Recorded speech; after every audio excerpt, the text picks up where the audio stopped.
Miryalaguda urban park ఏరియాలో వన మహోత్సవ కార్యక్రమం ప్రారంభించడానికి విచ్చేసినటువంటి మన రాష్ట్ర ముఖ్యమంత్రి సోదరులు రేవంత్ రెడ్డి గారికి, ఇక్కడ డిస్ట్రిక్ట్ ఇన్ఛార్జ్ మినిస్టర్ సోదరులు రేవంత్ రెడ్డి మన శ్రీధర్ బాబు గారికి, వేదిక మీద ఆసీనులైనటువంటి ప్రజాప్రతినిధులందరికీ కూడా పేరు పేరున నా యొక్క నమస్కారాలు. ఈ కార్యక్రమానికి విచ్చేసినటువంటి కార్యకర్తలకు, నాయకులకు, అభిమానులకు, ప్రజలకు, పత్రికా మిత్రులందరికీ కూడా నా యొక్క హృదయపూర్వక నమస్కారం. మరి ప్రకృతి తనకంటూ ఒక భాష ఉంది, కానీ అది నిశ్శబ్దమైనది. మనం మౌనం దాల్చే వరకు ఆ భాష మనకు అర్థం కాదు అని ఒక తత్వవేత్త అన్న మాటలు ఈ సందర్భంగా నాకు గుర్తొస్తున్నాయి. ప్రకృతి మనతో మాట్లాడుతుంది. చెట్ల రూపంలో, గాలుల రూపంలో, వర్షాల రూపంలో, నదుల రూపంలో మనకు సందేశం ఇస్తుంది. ప్రకృతిని ప్రేమించినప్పుడు మాత్రమే జీవితం సుసంపన్నం అవుతుంది.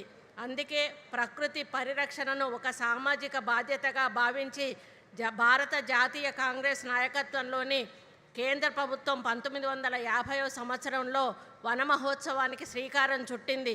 మొక్కలు నాటడం ఒక ఉద్యమంగా, ఒక ఉత్సవంగా మార్చింది. అదే స్ఫూర్తితో తెలంగాణలో గౌరవ ముఖ్యమంత్రి శ్రీ రేవంత్ రెడ్డి గారి నాయకత్వంలో మనం కూడా వన మహోత్సవాన్ని ఒక మహాప్రజా ఉద్యమంగా నిర్వహిస్తున్నాం. పుడమి తల్లికి హరితవందనం అర్పిస్తున్నాం. గత 2 సంవత్సరాలుగా నిర్వహించిన వన మహోత్సవ కార్యక్రమంలో తెలంగాణ ప్రజలు అపూర్వ స్పందన ఇచ్చారు. ముఖ్యమంత్రి గారు కూడా ఇచ్చిన ప్రతి నవజాత శిశువు పేరుతో ఒక మొక్క అనే పిలుపు రాష్ట్ర వ్యాప్తంగా పర్యావరణ చైతన్యానికి నాంది పలికింది. మొక్కలు నాటడమే కాదు, వాటి సంరక్షణకు కూడా సమాన ప్రాధాన్యం ఇచ్చాం. ప్రతి ఒక్క మొక్కకు జియో ట్యాగింగ్ చేసి నిరంతర పర్యవేక్షణ వ్యవస్థను ఏర్పాటు చేశాం. ఫలితంగా గత ఏడాది నాటిన మొక్కల్లో 94% మొక్కలు విజయవంతంగా పెరుగుతున్నాయి. ఇది దేశంలోనే అత్యుత్తమ ఫలితాల్లో ఒకటి. ఈ సంవత్సరం రాష్ట్రంలోని 13,242 నర్సరీలలో సిద్ధం చేసిన 16.06 కోట్ల మొక్కలను నాటాలని ప్రభుత్వం లక్ష్యంగా నిర్ణయించింది. గ్రామాలు, పాఠశాలలు, పట్టణాలు, కళాశాలలు, దేవాలయాలు, ప్రభుత్వ కార్యాలయాలు, పారిశ్రామిక ప్రాంతాలు, రహదారుల వెంట విస్తృతంగా మొక్కలు నాటే కార్యక్రమం చేపడుతున్నాం. మరి సోదరిమణులారా, ఈరోజు ఈ కార్యక్రమం జరుగుతున్న గుర్రంగూడ అటవీ ప్రాంతం తెలంగాణ ప్రభుత్వ సంకల్పానికి, అటవీ శాఖ పట్టుదలకు, న్యాయపరమైన విజయానికి ప్రతీకగా నిలుస్తుంది. దాదాపు 2 దశాబ్దాల పాటు కొనసాగిన న్యాయ పోరాట అనంతరం ప్రజల ఆస్తిని ప్రజలకే దక్కేలా చేస్తూ ప్రభుత్వం ఈ విలువైన అటవీ భూమిని కాపాడగలిగింది. సుప్రీంకోర్టు ఇచ్చిన చారిత్రాత్మక తీర్పు ద్వారా సుమారు 102 ఎకరాల భూమిని అటవీ శాఖ తిరిగి దక్కించుకుంది.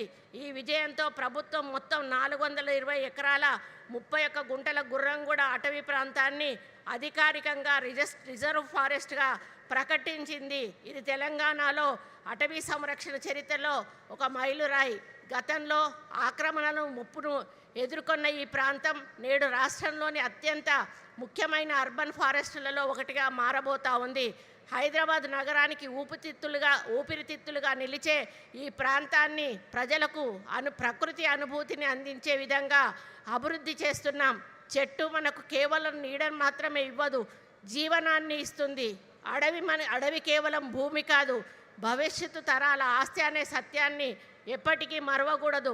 ఈరోజు గౌరవ ముఖ్యమంత్రి గారు 17.84 కోట్లతో చేపడుతున్న గుర్రంగూడ అర్బన్ ఫారెస్ట్ పార్క్ అభివృద్ధి పనులకు శంకుస్థాపన చేయడం ఎంతో సంతోషకరం. ఈ పార్కులో ప్రకృతి నడక మార్గాలు, సైక్లింగ్ ట్రాకులు, వీక్షణ కేంద్రాలు, జీవ వైవిధ్య ప్రదర్శన ప్రాంతాలు, సందర్శకులకు సౌకర్యాలు, ప్రకృతి విద్యా కేంద్రాలు, పర్యావరణ అవగాహన వేదికలు ఏర్పాటు చేయబడతాయి. భవిష్యత్తులో ఇది హైదరాబాద్ నగర ప్రజలకు ఒక గొప్ప హరిత వారసత్వంగా నిలవబోతా ఉంది. అదేవిధంగా ఈరోజు రాష్ట్రవ్యాప్తంగా 17.66 కోట్ల విలువైన పర్యావరణ మరియు ఇకో టూరిజం ప్రాజెక్టులను గౌరవ ముఖ్యమంత్రి గారు ప్రారంభించడం జరిగింది.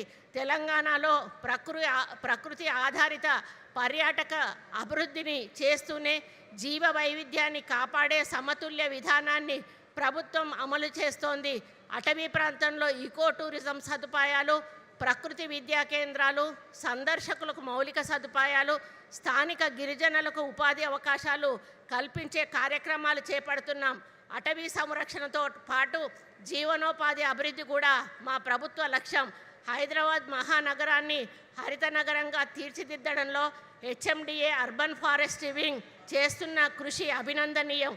అర్బన్ ఫారెస్ట్ బ్యాక్లు, అవెన్యూ ప్లాంటేషన్, చెరువుల సుందరీకరణ, ఓఆర్ఆర్ గ్రీన్ కారిడార్ అభివృద్ధి వంటి కార్యక్రమాలు నగర పర్యావరణానికి కొత్త ఊపిరిని అందిస్తాయి. ఈ సంవత్సరం హెచ్ఎండిఏ పరిధిలో 42 నర్సరీలలో 4.60 కోట్ల మొక్కలను సిద్ధం చేయడం జరిగింది. కాలుష్య నియంత్రణ, ఉష్ణోగ్రతల తగ్గింపు, నగర జీవన నాణ్యత పెంపు లక్ష్యంగా ఈ కార్యక్రమాలు కొనసాగుతున్నాయి. గౌరవ ముఖ్యమంత్రి గారికి, రేవంత్ రెడ్డి గారు సోదరులకి వారి నాయకత్వంలో మా ప్రభుత్వం అటవీ భూముల రక్షణకు అత్యున్నత ప్రాధాన్యత ఇస్తుంది. ఆక్రమణలకు గురైన వేలాది ఎకరాల అటవీ భూమిని గుర్తించి రక్షణ కల్పించాం. సరిహద్దుల గుర్తింపు, ప్రహరీ గోడల నిర్మాణం, డ్రోన్ సర్వేలు, జిఐఎస్ మ్యాపింగ్ వంటి ఆధునిక సాంకేతిక పరిజ్ఞానాన్ని వినియోగిస్తూ అటవీ సంపదను కాపాడుతున్నాం. ఈరోజు ప్రపంచం ఎదుర్కొంటున్న అతిపెద్ద సంక్షోభం యుద్ధాలు కాదు, ఆర్థిక మాంద్యం కాదు, ప్రకృతి సమతుల్యత కోల్పోవడం. వాతావరణ మార్పులు వేగంగా జరుగుతూ ఉన్నాయి. ఎక్కడో అతివృష్టి, ఎక్కడో అనావృష్టి, ఉష్ణోగ్రతలు పెరుగుతున్నాయి, భూగర్భ జలాలు తగ్గుతున్నాయి, వైవిధ్యం ప్రమాదంలో పడుతుంది. ప్రకృతి మనకు హెచ్చరికలు చేస్తూ ఉంది. ఈ పరిస్థితుల్లో మొక్కలు నాటడం ఒక కార్యక్రమం కాదు, భవిష్యత్తు తరాలకు మనం ఇచ్చే జీవన హామీ.